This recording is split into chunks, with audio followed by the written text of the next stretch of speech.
Hello, everyone, and welcome to the first membership meeting of the CBLDF for 2021. I'm so glad that you're all here, and I've been looking forward to getting to connect with everybody. Well, ideally at conventions, but it's great to have an opportunity to connect with you on Zoom and to talk about the issues that are of common concern throughout the comics community, and hopefully to discuss ways that we here at the CBLDF can help you solve them. My name is Jeff Trexler. I am the interim executive director. And before we start talking about our agenda for the year and also giving you an opportunity to chat with us, I'd like you to meet the rest of the CBLDF team. Hey guys, thank you so much for coming. My name is Georgia Nelson. I'm the Director of Operations, and it's such a pleasure to see everybody here.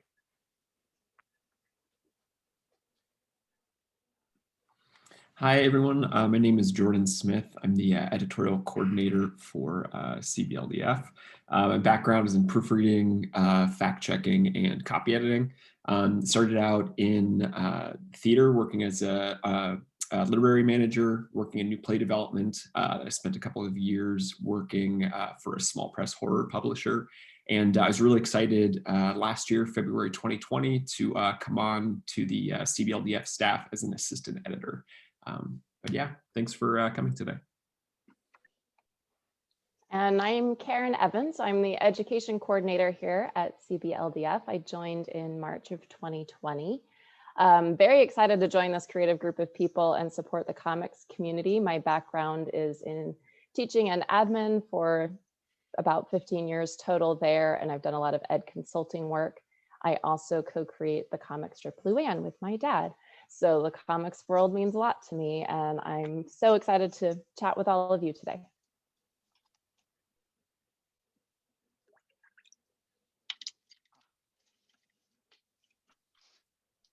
Hi, everyone. I'm Betsy Gomez.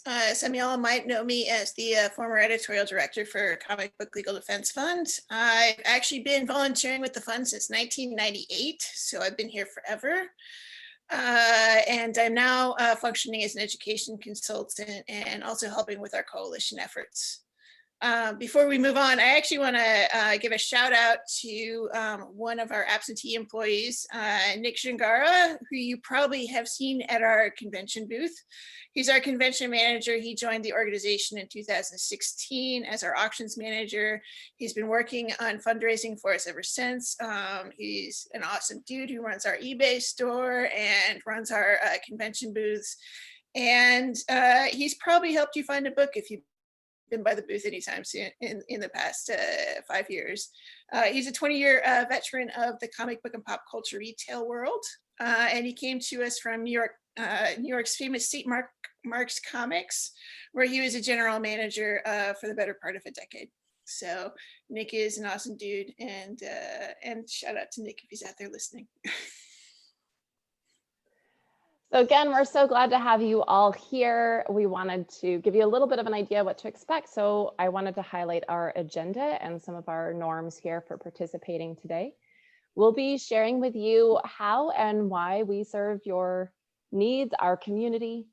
Each of us will highlight a little bit more detail about our role and our goals for achieving success with working with our community. We want to be able to share some specific actions that we have been taking thus far and what we envision going forward. And we'll definitely have opportunities throughout where we'll be responding and opening up to chat with you, to respond to questions or invite you to speak. And we really hope you do participate.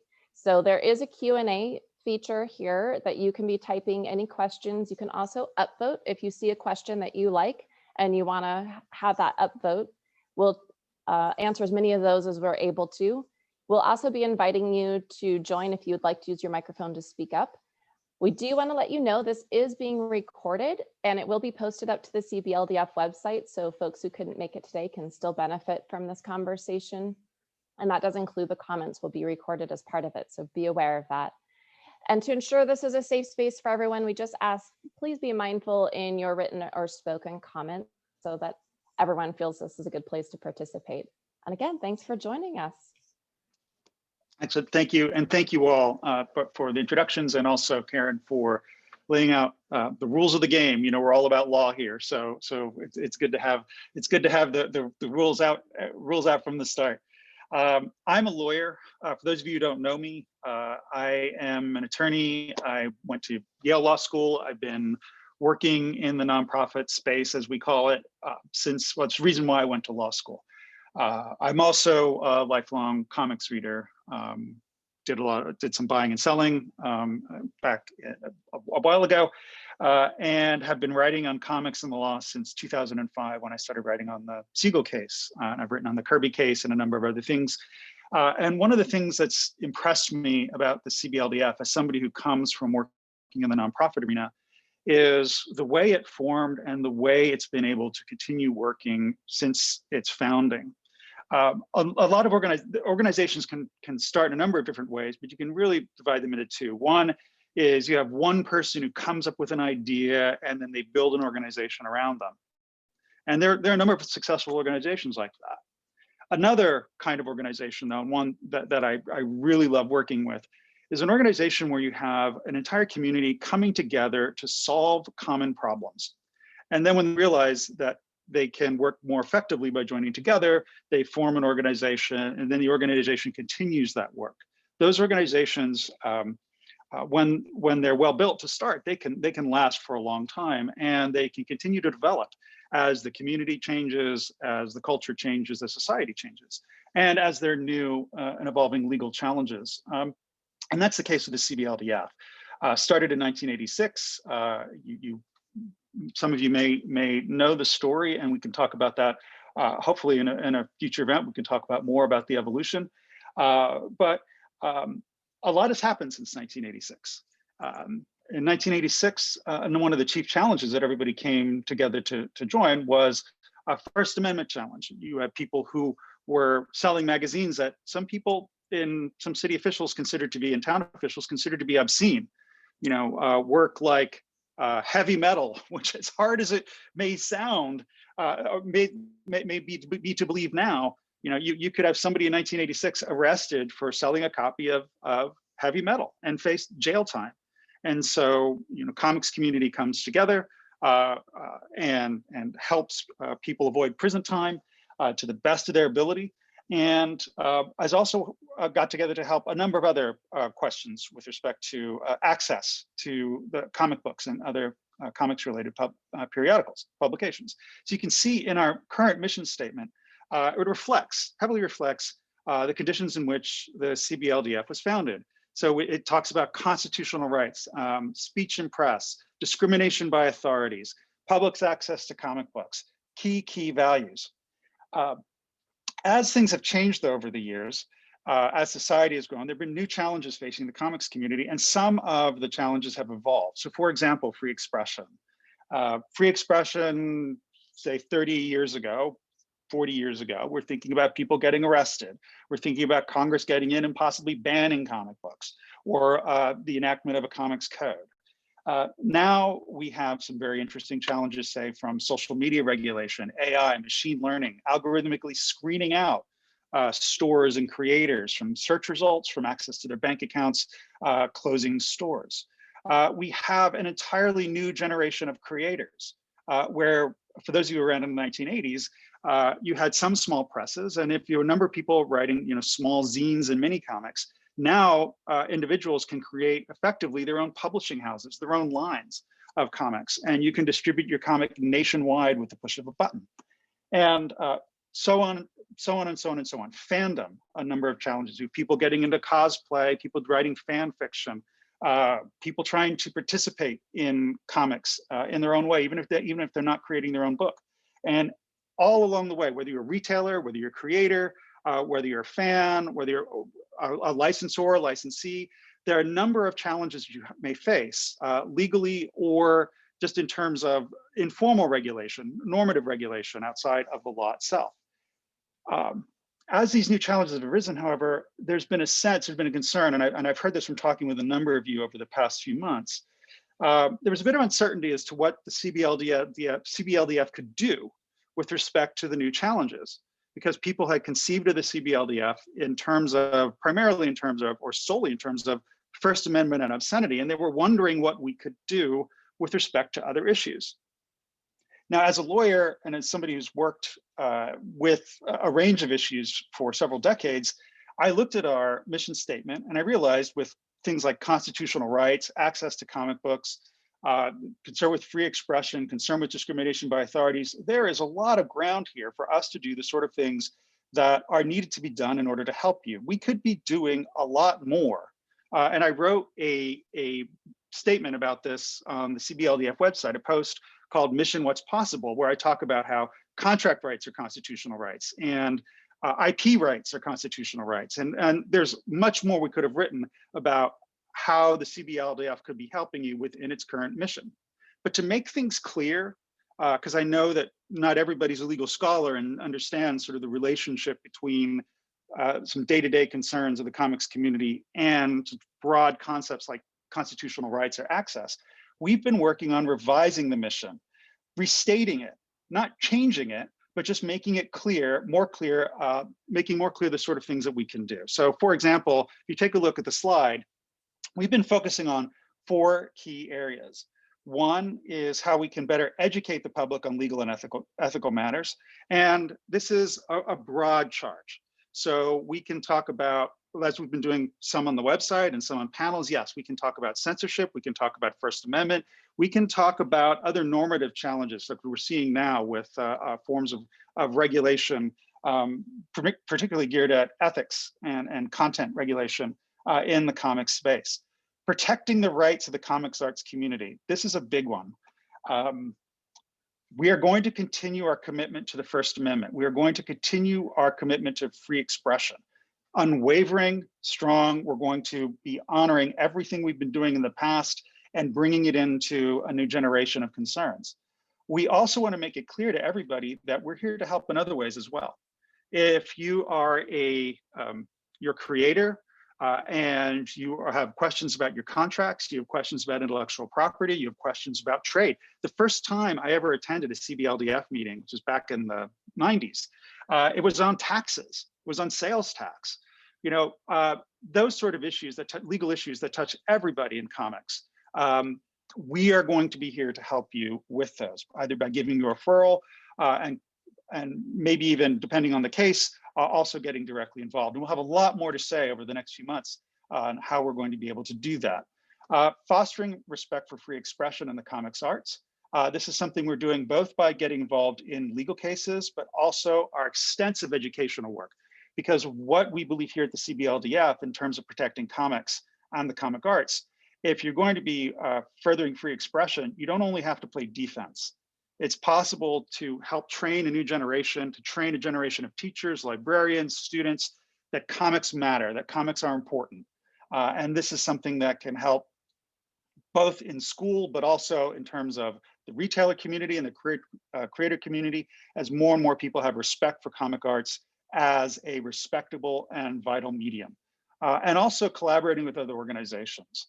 If there's one thing that I have learned working in nonprofits since the early 1990s, it's that really the nonprofit world is not a zero-sum game.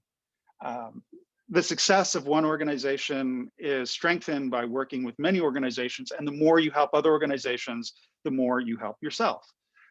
So what we want to do is continue working with free speech organizations, other organizations in the comics community to see what we can do together to help serve the comics community in all of its aspects: retailers, creators, fandom, licensors, licensees, everybody who is involved in comics, so that we can help solve the problems that you have. That's an update, that's a brief overview of what we're going to be doing on our mission. But I'd like to hear from some other people to hear about what you're doing here with the CBLDF, particularly hear from the rest of our staff. Hey guys, it's Georgia again. I've been here for going on 5 years now, and a lot of what I have done has been, I started out doing all the shipping. So if you've been a member over the past 5 years, I've probably shipped something to you. And I've been at conventions and everything, and I see a lot of familiar faces attending. So it's so nice to see you guys. Such a pleasure. I hope everybody's safe and well. I also want to send a quick shout out to our wonderful office help right now, Rachel Andreas. She's shipping out a bunch of stuff to anybody who needs it, so she's doing a great job. Other than that, I just want to say I'm so excited for this refocusing of our mission, and in order to expand the scope and quality and volume of the help that we can give to all these different communities. I worked in retail for about 4 years at Time Warp in Colorado. And so retailers have a special place in my heart, but this whole circle we've got here is what makes comics work. And I'm so excited to do what I can to help support this incredible team to do more to serve everybody in our community. Oh, Georgia, that was so well said. I love it. So from an educator standpoint, educators and librarians, what a year this has been for everyone, but it's very tough to be an educator in general. There's so many demands placed upon us. And I really think that we as an organization have provided so many resources over the years to help guide educators to help them understand the value of comics. I know that's just a common, it's still such a little speed bump. There's misunderstandings about, comics, whether it's a parent or a school board or a library board trying to figure out how to fit comics into their collection. I was going to say curriculum. But comics are such a value as a literary tool and such a reflection of our community and a growing industry. It's really exciting to be a part of. But we know that they often get challenged and misunderstood. So I kind of think of our educational programming in 3 ways: a focus on awareness and access and action. So raising awareness includes our presentations, publications that we have, such as Panel Power, Raising a Reader, that are designed to help people understand the value of comics. What are they? How do we use them? How do we make sure that students are engaged in a meaningful way? To support the use of comics in classrooms and libraries, we have a growing database. We have over 60 discussion and activity guides for graphic novels, and we're adding on to that continuously. We've got case studies for examples of books that have been challenged. We have lots of suggestions for librarians and educators if they are facing a challenge of how to handle it, what to do to approach a conversation. We also continuously seek out and respond to requests for assistance. So there are cases where books are being challenged or student access is challenged. So we're here to guide and provide legal support in cases like those. Our goals looking forward are to make our materials and resources easy to find and easy to use based on the needs of our community, to expand the League of Graphic Novel Educators, which we began in 2020. And that's an opportunity to really engage in a more personal way with our education-related community and invite more voices in so that we're better able to respond to the needs that are out there. And then continue to document and respond to the impact and the needs of comics in education. One of the key ways that we'll be highlighting, and I'll let Betsy talk a little bit more about it, is our survey that we launched to help understand how education is using comics and what resources we need to do a better job of providing. Betsy is an amazing resource in this way. She sort of downplays herself, but she's extensively knowledgeable and has the most amazing skill sets to help bring these publications, presentations, resources, and collaborations together. So Betsy, tell a little bit about your work, please. Oh, shucks, Karen. Before I get into it, I just really want to say that I am excited to be working with Karen. I'm excited to be working with Georgia and Jordan and Jeff, because I think that CBLDF historically has always attracted really amazing people to work with them. From artist volunteers to the people working in the booth, we have had some amazing folks support CBLDF in the past, and Karen has been an amazing person to work with on the education programming. I'm going to continue to consult on that programming and support Karen in any way I can. And one of the major things that I'm doing is the Comics and Education Survey, which we actually started in 2019, because we go to these conventions and we talk anecdotally about how much comics are being used, but we didn't really have any numbers to back that up. And so we started the survey so that we can start establishing those numbers. Last year with the pandemic and with other disruptions, we weren't able to continue it. And so we're going to be relaunching it for this year next Monday. And so I want to encourage anybody out there who's a teacher, if you know a teacher, get the word out and ask folks to respond to that survey, because aside from giving us numbers about how comics are being used in the classroom, it's also helping us understand what challenges they're facing, what kind of help teachers need to facilitate the use of comics. And it goes a lot towards how we plan our programming going forward. So definitely, I'd like to encourage y'all to get the word out on that when we relaunch on Monday. So because I've been here with CBLDF in some capacity since 1998, I started as a volunteer. I became a staff member in 2011. I have kind of taken on the role of unofficial historian. And so I've been able to offer a lot of perspective on what's happened in the past. And one of the things that's become clear to me in my experience with CBLDF is that the censorship of comics is still a major issue. I know that the organization was founded to defend retailers who are running afoul of obscenity cases. And we don't see as many of those cases anymore. They're bright, flashy cases. It's very obvious that we're doing work in those cases, but censorship has gotten a lot more insidious over the years. We're seeing more legislative attacks. We're seeing very quiet attacks on the ability to make, read, and sell comics. So a lot of the work that we do in this field has to remain confidential to a certain degree because people's livelihoods are at risk. A librarian who's dealing with a challenge could lose their job.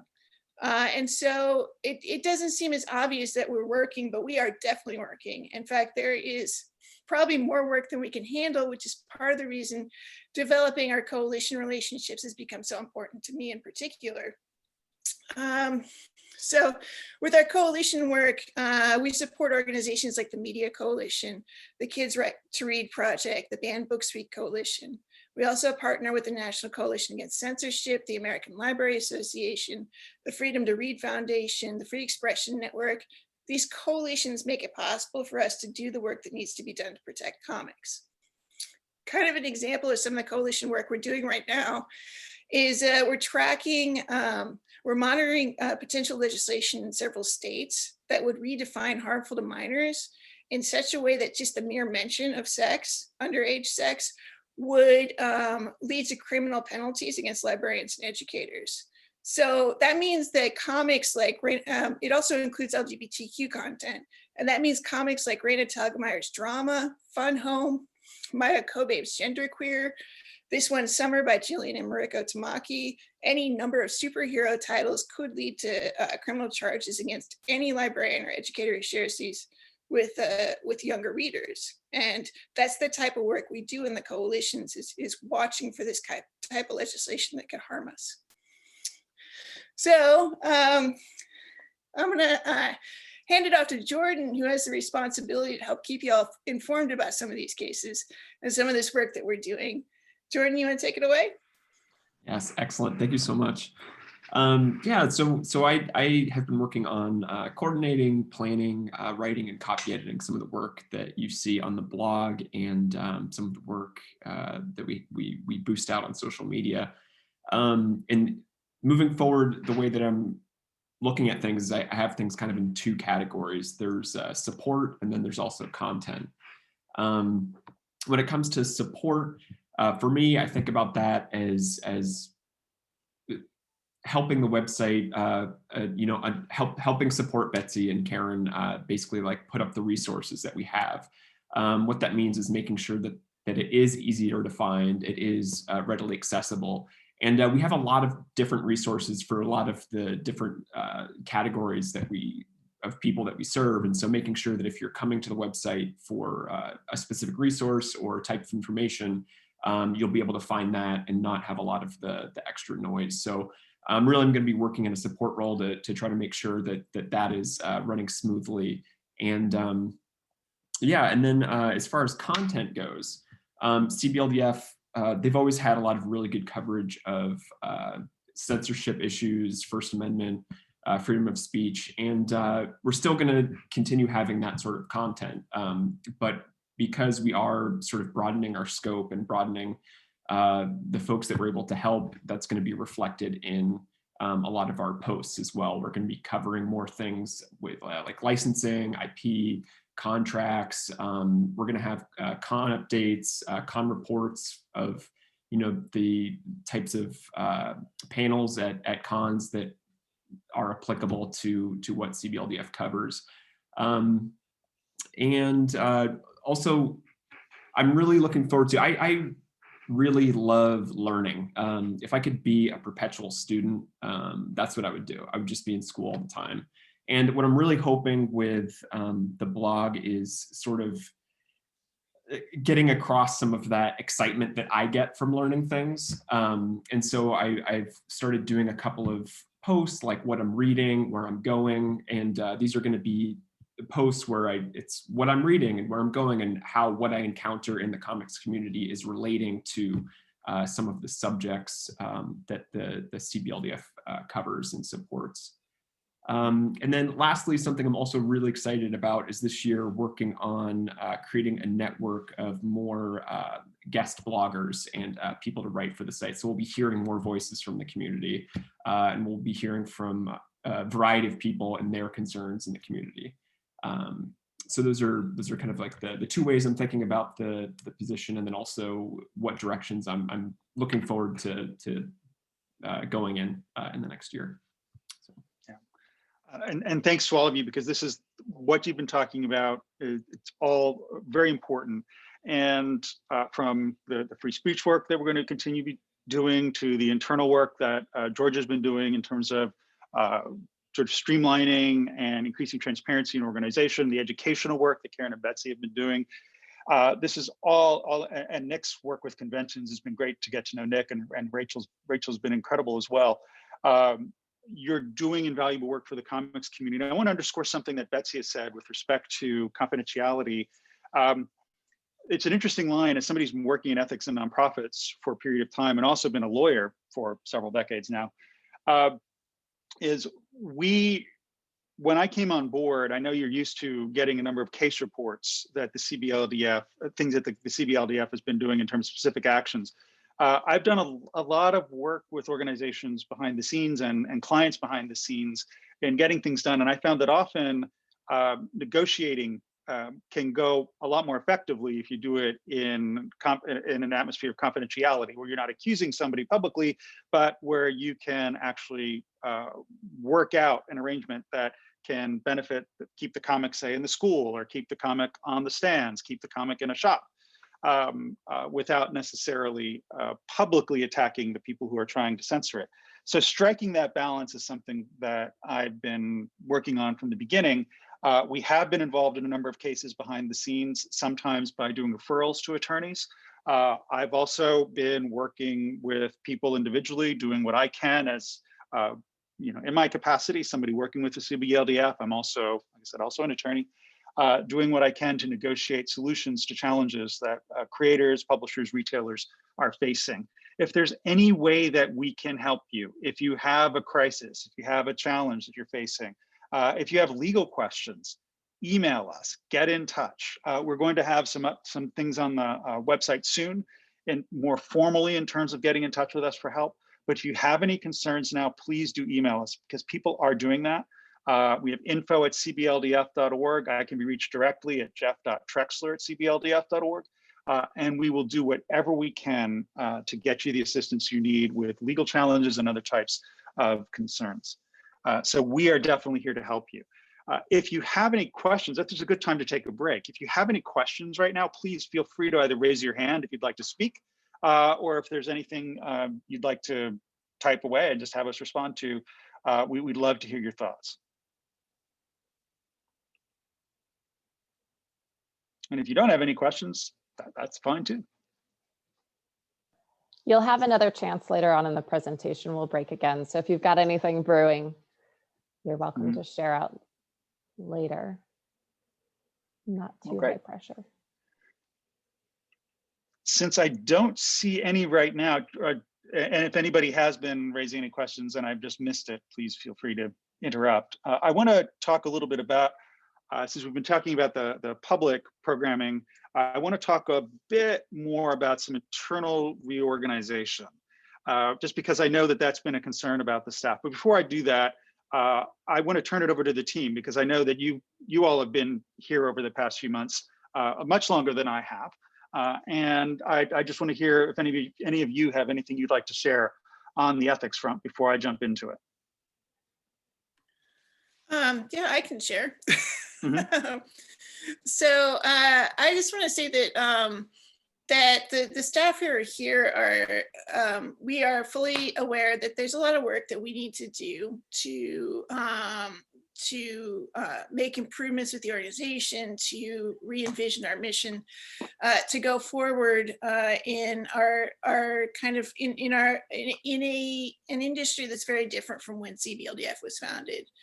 And I know that as we were having conversations, and as the board was looking for an interim executive director, we were committed to doing the work, and we wanted to find an executive director who was just as committed as we were, and an executive director who had experience handling some of the issues we're confronting.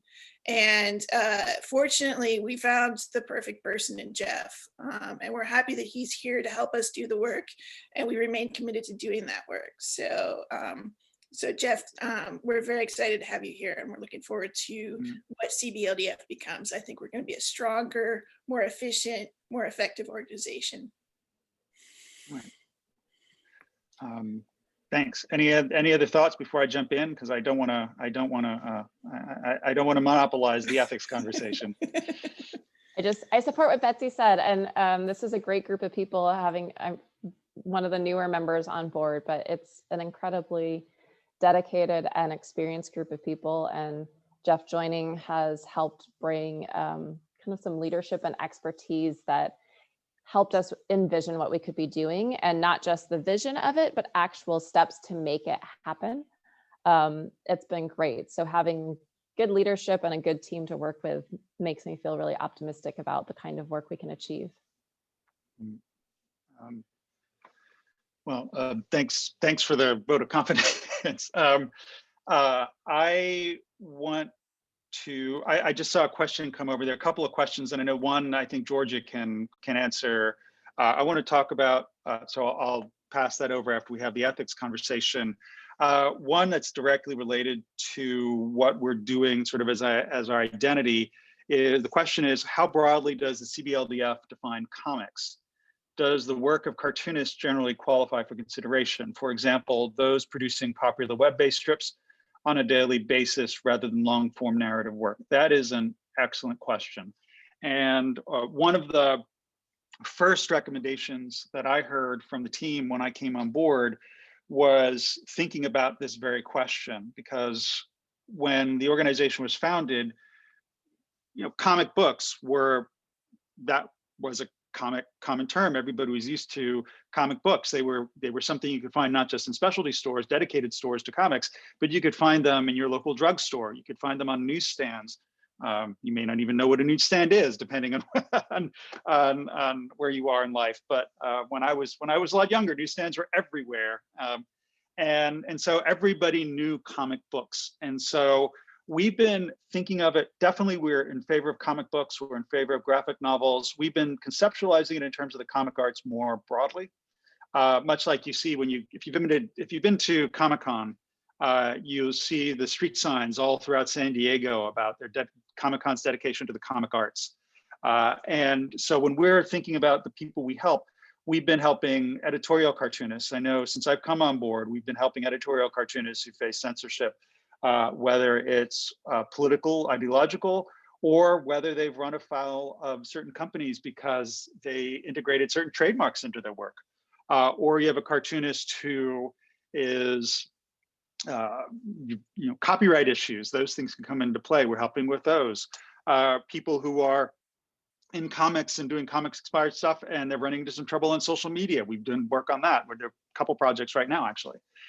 So we conceive of comics quite broadly, just because the whole medium itself has become cross-platform. I mean, when you're creating a comic now, you could be thinking, okay, I'm going to get this thing and I'm going to put it on the web.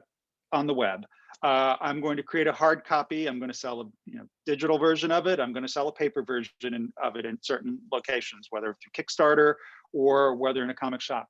Many people want to license their IP. They create their comics because they want it to be in a movie, or they want it to be in an article of clothing, or a pin, or some kind of accessories, or bobbleheads, Funko Pops, or a game. So if you're working in the comic arts and you're thinking of whether it's a comic book or a comic strip or a comic panel, you're automatically thinking about cross-platform. And so we want to help retailers, creators, publishers, fans, everybody who is working in the comic arts in whatever medium they happen to be working in. So I hope that answers your question, and feel free to ask a follow-up. All right. We were talking, just to go back for a second, internally in terms of other aspects of our internal work, the ethics. And I know that part of the reason I'm here is that there were ethics concerns that were raised in the comics community. And it's an area in which I happen to have a bit of experience.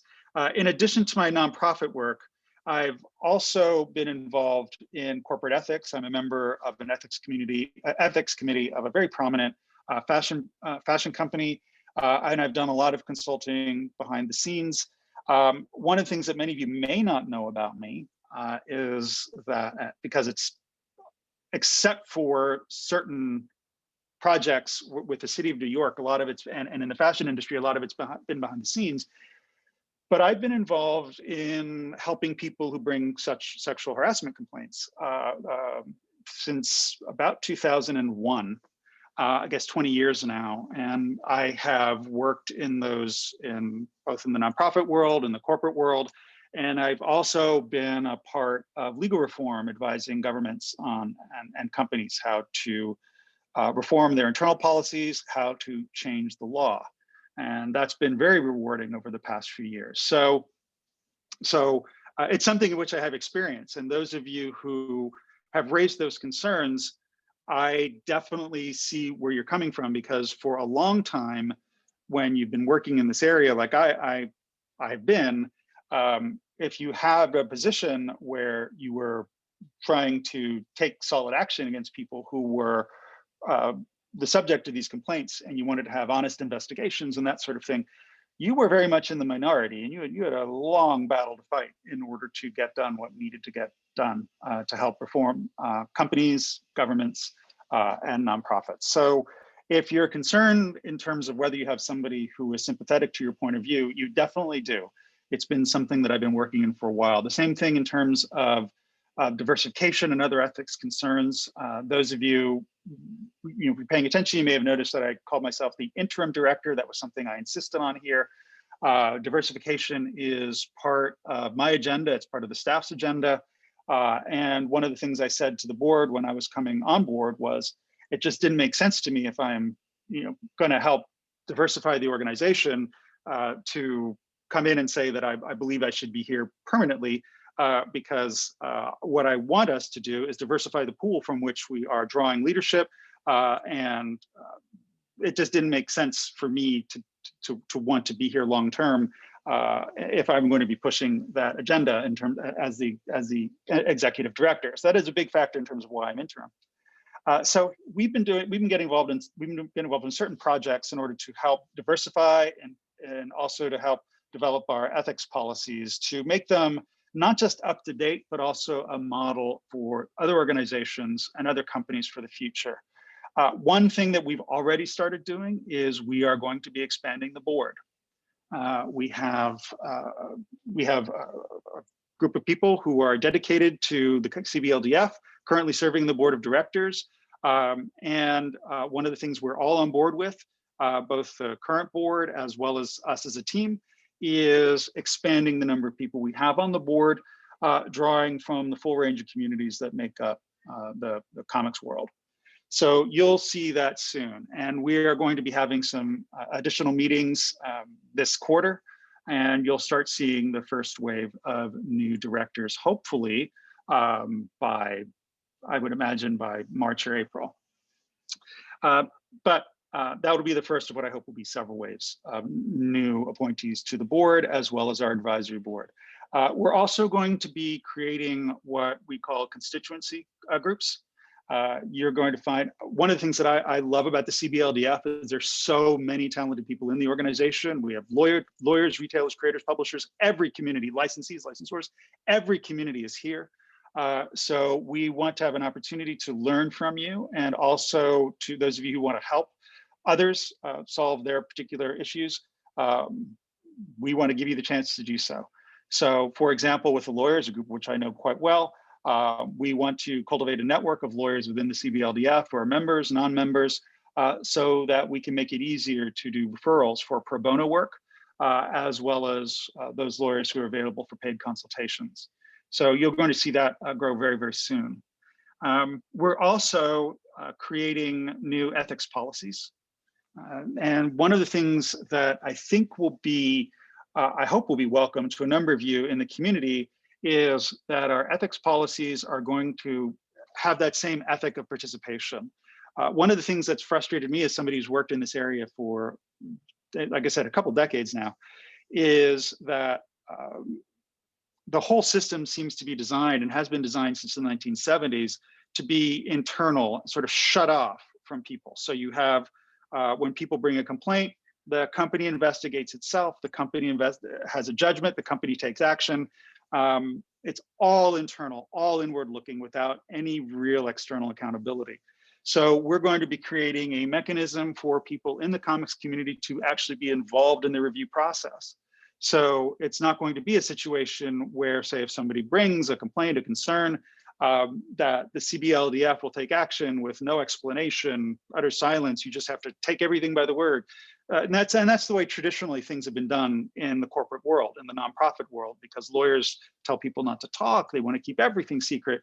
What we want to do is create an open environment where we will have people from various constituency groups, from the membership, from throughout the comics community, to help review these concerns, to help make sure that they're being handled in a fair and ethical way. And those who are bringing up legitimate concerns will be able to have those concerns addressed. One area of focus that I think is incredibly important is conventions.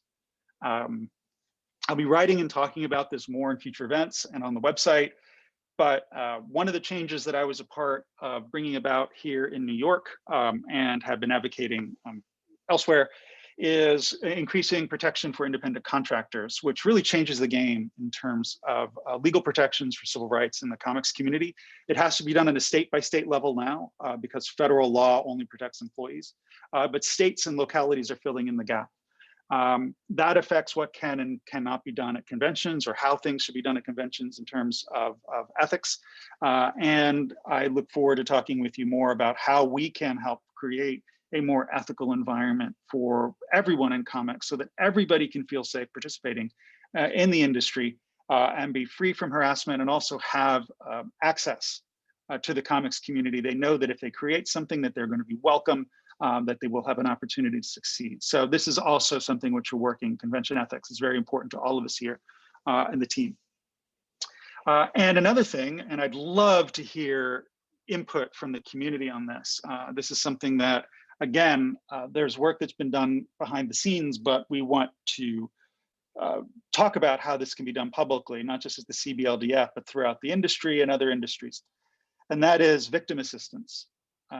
One of the faults, I think, of traditional harassment law, traditional civil rights law, with everything being internal, is up until about the Me Too movement, one of the unwritten rule, but it was commonly talked about in the legal community, was if somebody brings a complaint, you need to get rid of them because they're causing a problem for the organization. And that has long seemed to me just fundamentally unjust.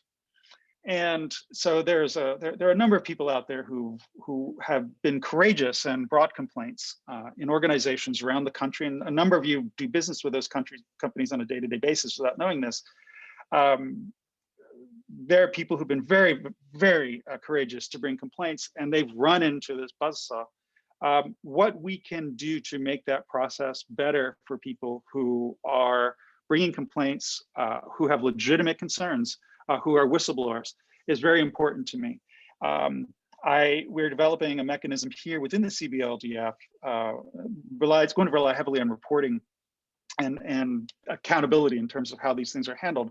So that sort of approach is something that's hopefully going to be in the past, in the distant past, as we continue to grow. And so means of helping victims is something that's very important to me. If you have ideas, if you have any thoughts in terms of ethics policies, ethics, ways you've been dissatisfied by traditional corporate policies and ways you would like to see them change, again, feel free to email us, feel free to email me personally. I'd love to hear your thoughts on this. I have some ideas of my own from working in this, and they will be brought before the board soon, and then brought into the rest of the community for all of you to see and comment on. But as we're finalizing those, if you have any thoughts, I definitely want to hear from all of you. So if you have any questions on the ethics issues that I've been discussing, on internal reform, definitely glad to hear you. Otherwise, I want to go back to some of the questions, because we're getting some good questions as well.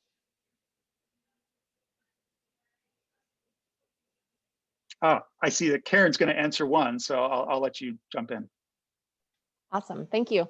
I'm glad to see some questions from folks, and we have a good range, which is perfect because we do serve, and our industry is complex and growing more complex by the minute. So Aaron had asked a great question as far as education programming. As someone who is teaching in the university level and interested to bring comics into the classroom, and I love, Aaron, you had mentioned, especially outside of the humanities, which makes me excited, and I know it's going to make Betsy jazzed, because I think comics kind of get pinned like, oh, that's okay for an English teacher, you know, because it has words and it's a book. But I love that you're expanding beyond kind of just these real traditional thinking. So this is an area that with the League of Graphic Novel Educators, one of the focus points is to expand our input from the higher ed community. It's an area that we have done some work with in prior years, but I think it would be best served by a group coming together to advise what sort of resources are needed at a university level, because that's a different ball game, and especially depending if you're a public university or a private university, what role you play as an instructor, it depends on how much voice you have as to your curriculum.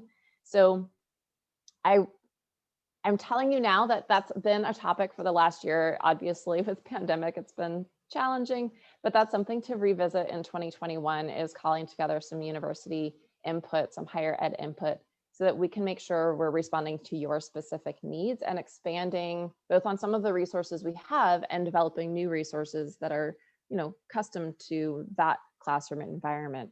So I would love to invite you to stay posted. And if you know others in the community that would be interested to get in on a conversation around that, I'd be happy to hear from you. My email is karen.evans@cbldf.org if you want to reach out to me personally to plug into that. But I agree. And it's really exciting. I'm excited because I see more and more talking about sort of normalizing comics. The more we see that at the higher ed level, it's like a trickle up and a trickle down. When students are growing up consuming comics in a thoughtful way, then the demand is there. And when universities are setting the tone that this is a legitimate art form, that this is a real way of documenting and communicating experiences, then our K through 12 educators and parents are really important too, see that this is valued in our society at large. So I applaud you for wanting to do that work, and I look forward to supporting you in doing that. If it's okay, I have a few thoughts too. Yeah, Betsy. Thanks, Aaron, for your question. It's a really good question. And I encourage you to respond to the Comics and Education Survey as well, because we're also trying to gather information about higher education.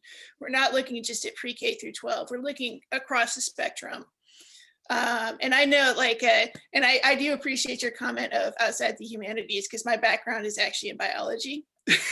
and so I've been, I could talk all day about how comics could benefit science education profoundly. And so, just as that example, I think in part, especially when you talk about outside of the humanities, the work is still trying to catch up. And there's, I think that there is something of a gap for kind of some of the higher ed topics that you talk about being outside of humanities or English. And so, you know, we're doing our best to advocate for filling those gaps and doing our best to advocate for using comics at all levels, because it's legitimate literature, no matter whether you're 5 or 99. It is a useful tool in education at all levels. I gotta say, it's so good for me to hear that from both of you. And I thought that was a great question. I used to teach, I've been teaching law school for a while, but for a period of time, I also taught in undergraduates as well as graduate students, nonprofit management, and also business. And I can tell you, it's been interesting to see there are certain professors who think the comic books have no place in college and master's degree programs, but that's been changing. And anything we can do to help with that, that has my 100% support. I think that's incredibly important. So I'm glad that you raised that concern, and I'm also glad to hear what Karen and Betsy had to share on that, because that is something where the CBLDF can make a real difference in terms of promoting the comic arts and defending the comic arts from attacks that are as insidious sometimes as the more formal legal problems. And I know we've had questions. Georgia, I don't know if you want to jump in on the other question. I was going to hop in real quick. Patrick, thank you so much for the question. So 2021 stuff, it is in the works. I don't have a solid date right at the moment, but if you keep an ear out, we'll have an update out to you guys as soon as possible. To be perfectly candid, you know, for a while, it just took a backseat to some of the larger ethical concerns we were working through. But at this point, you know, we're trying to get back to a new normal. I hate that phrase, but between the pandemic and everything else, and we'll be getting that out to you guys ASAP. So thank you so much for your patience, and apologies for the delay, but I promise we're thinking about it and we're going to get it out.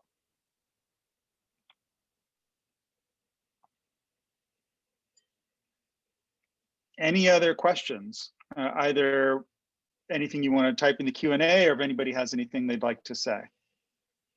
Jeff, I don't know if you caught, there was one question sent in on the chat channel. Oh, I did not see that. Yeah, if you want to check there. From Stefan or Stephen. Ah, That's a great question. That is an amazing question. Yeah. Although I want to make sure I understand, particularly I'm responding particularly to the second part. Remember. Yes, terrific. Yes. Okay, now I understand. Now I understand it fully. So the question. Okay, thank you, Stephen, for that. The big question with respect to the role of the CBLDF in shops, most people in member shops, most people see it as just a front for protecting profanity and adult material.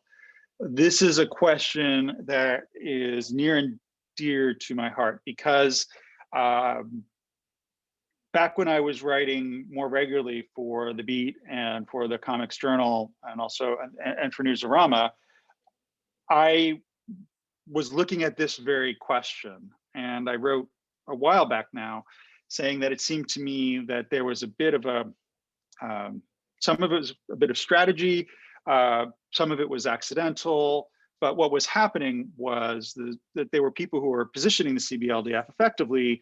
I don't mean within the comics community, I mean outside of it, particularly in the more the people who are bringing these anti-obscenity cases.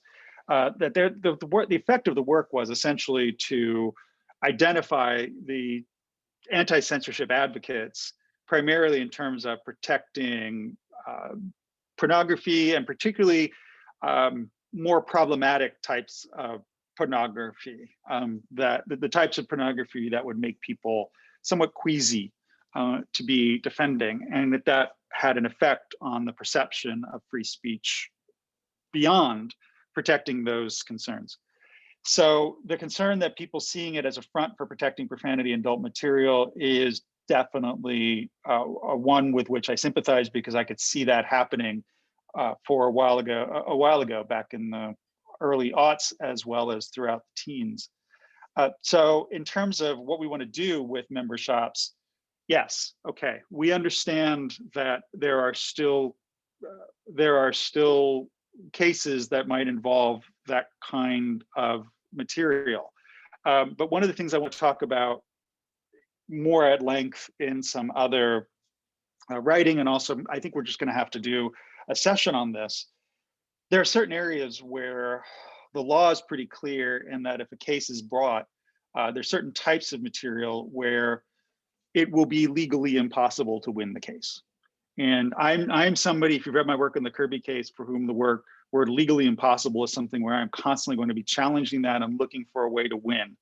And so I know if I say that I see that there's something where it's legally impossible to win, I mean every avenue has been tested and has been tested for years. And I want to explain a little bit about what those are.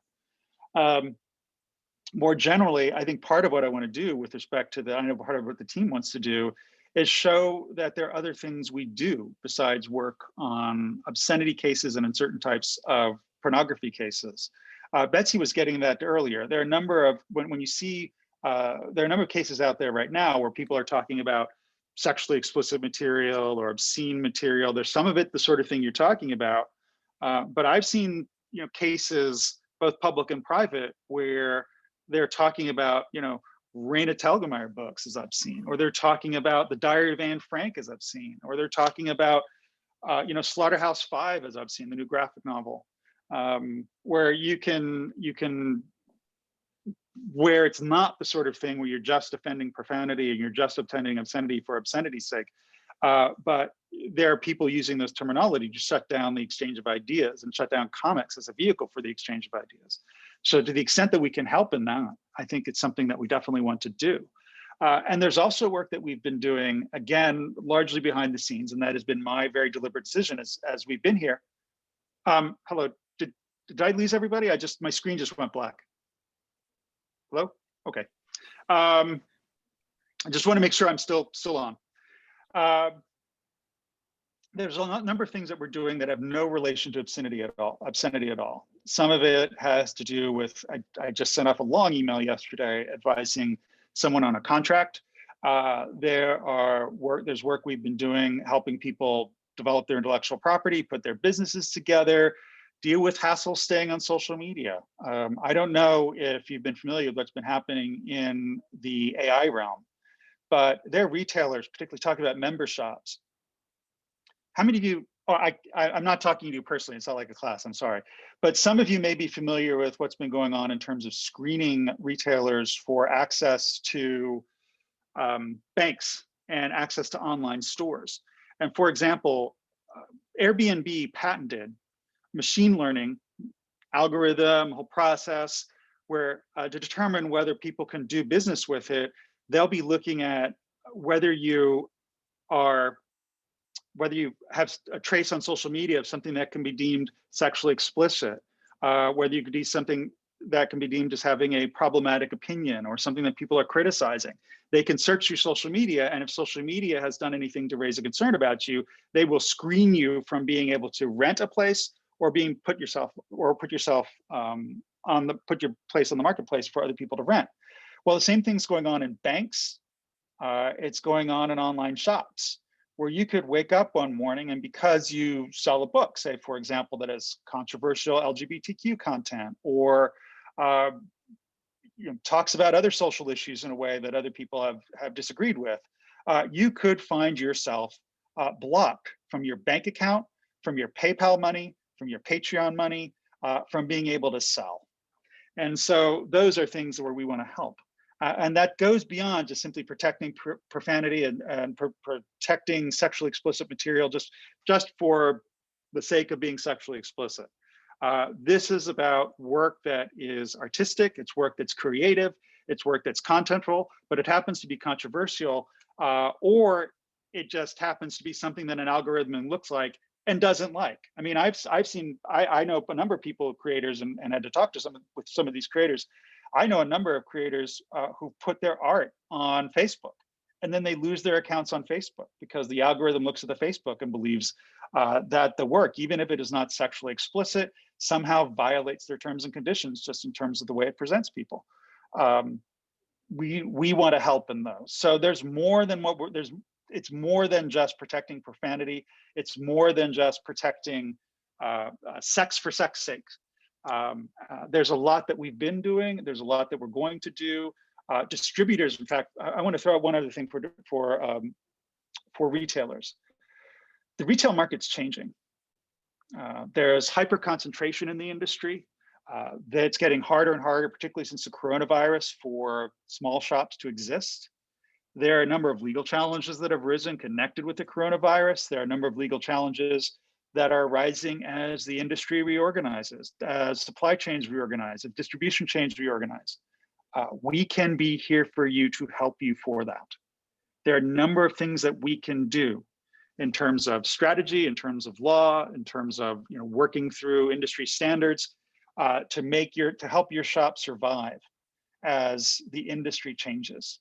So this is about much more than working in sort of one narrow area. There've been some interviews I've done. There's going to be some that are going to come out. But one other thing I want to say about that is, I think part of the problem has come in that when you defend things that are socially unacceptable, I think it's important to not make it look like you have a personal vested interest in the certain sort of things you're defending. So for example, Hugh Hefner was a very big player in terms of free speech in the 1960s and 1970s. He was actually one of the early advocates in terms of mainstream society for LGBTQ rights. And yet he became, I think, largely discredited because he was seen as having a personal interest, shall we say, in certain forms of sexual exploitation. And I think that's part of where that confusion has arisen. And I want to make sure that we maintain the line to the extent we do defend controversial activities. It's not seen that we're doing it because this is something in which we particularly want to promote. So, Rich Johnson has a good question. Johnston has a good question. Any possibility of giving legal advice regarding new border issues regarding Brexit? Definitely. If there are questions with regard to that, I would love to be able to connect with some counsel in the UK. I know I've worked actually with Trade Council and other industries dealing with Brexit issues. I've actually helped put together panels on this very question, say for example in fashion. And so, yeah, that is a question I would be open to. Like I said, my first involvement in the CBLDF, first meeting with them, was on a sales tax issue involving comic art. I think that there are a number of legal issues where we haven't been publicly known to be active, where we could help. So this global scope of CBLDF, I'm a big believer in. Comics are universal. Comics are worldwide. They're everywhere. So that to me is a legitimate question, because the ability to get your comics out there and sold, whether you're a retailer or creator, can be tied up with this. It's actually also tied, again, working in the nonprofit space, one of the things I've had to help over the years with the nonprofits who've been censored because of their work in international trade, their algorithms in terms of moving money around the country, where you have a certain thing in your name, a certain word in your name, or you have a certain type of activity you could block. You could be blocked from having your fund transferred, or you could have your goods kept out of the country.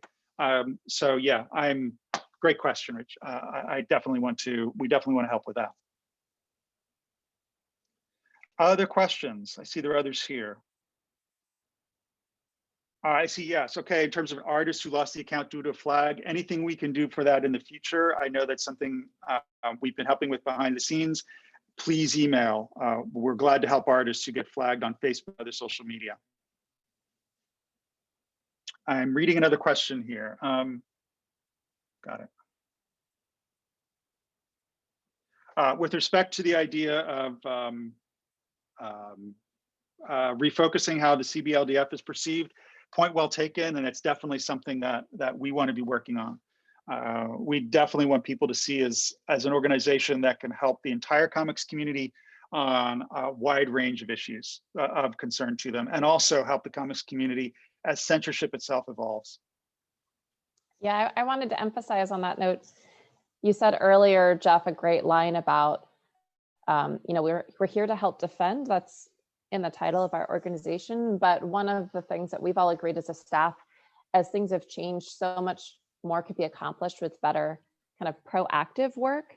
And this isn't just an issue for the areas that we focus on. It's really work that can be done across our industry as a whole, looking at all those different kinds of people that are involved in comics and how we can help lead conversations and participate in conversations and work to shift how we're approaching decisions, what kinds of policies are in place, how people experience and access and interact and create comics, how they sell them. All of those things, I think, are a little bit overdue for some growth. And it's exciting as we're talking and we're hearing questions from you guys to think about the opportunities ahead. And again, to have the expertise here and with our coalition and with our community to make those decisions, like how do we go about doing things in a better way and addressing the ongoing challenges that we all face. It feels like our industry is shifting so quickly and the supports needed have to keep up with that. So this is a great conversation.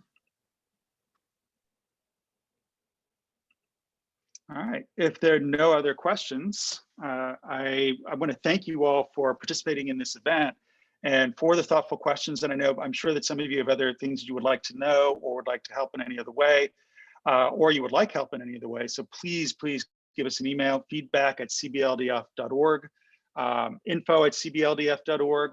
I can be reached personally at jeff.trexler@cbldf.org.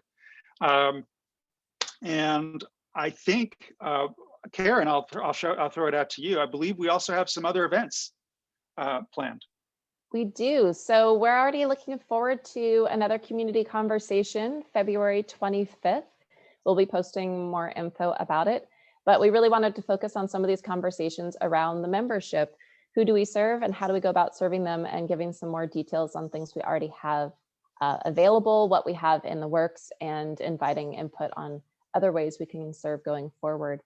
And as a reminder, and maybe Betsy, you wanted to touch on this too, the Comics and Education Survey. This is really important to kind of bringing validity to the work that we're talking about.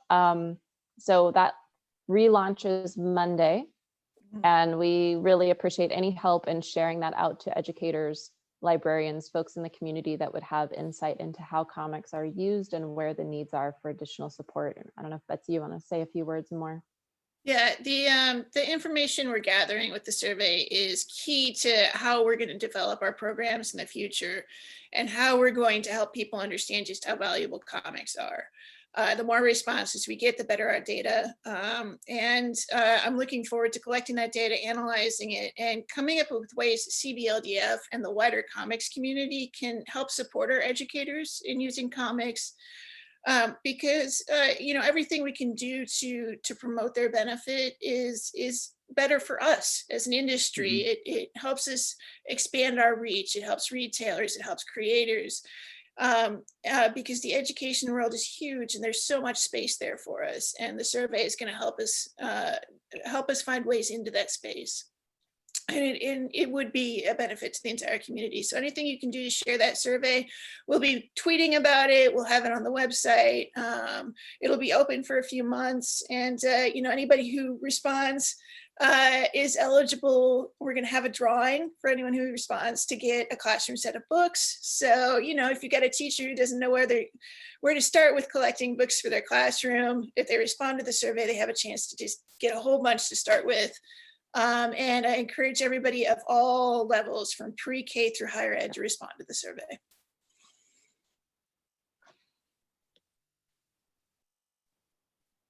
All right. Thank you so much, Karen and Betsy, and thanks to all of you for joining us.